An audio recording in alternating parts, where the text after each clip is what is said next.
Hey folks, welcome back to the Trinity Episcopal Church YouTube Bible study. I'm Jimmy Abbott, the priest here at Trinity, and today we're looking at the Gospel of John, chapter 1, verses 29 through 42. It's the Gospel lesson for Sunday, January 15th, 2022.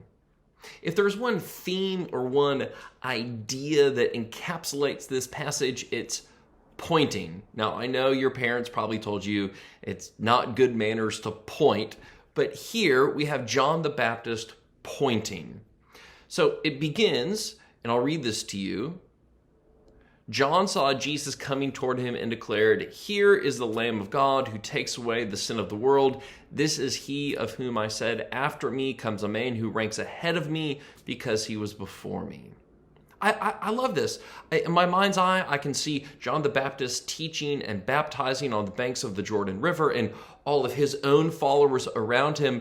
But he says, look, over there, Jesus, he's the Lamb of God. He ranks ahead of me. That takes a lot of courage, a lot of humility too, on the part of John the Baptist to say, him over there, he is more important than I am.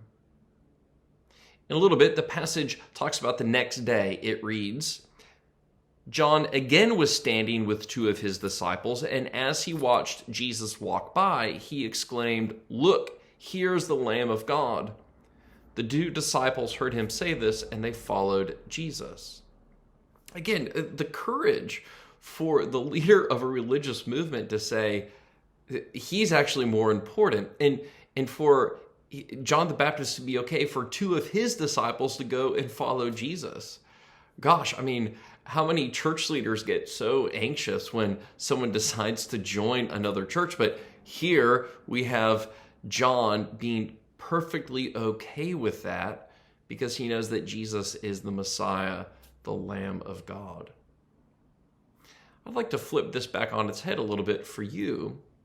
And I wonder, in your own life, by what you say and by your actions, who are you pointing to? Are you pointing to yourself, or are you pointing to Jesus? This can be a real healthy exercise for us, a way for us to think through our moral life and the decisions we have to make.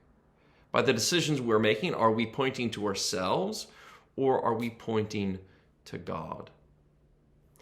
Would love to hear from you. You can always leave a comment in the comment section or send me an email at the church. Would love to connect.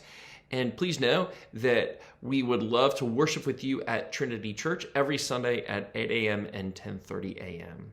Thank you.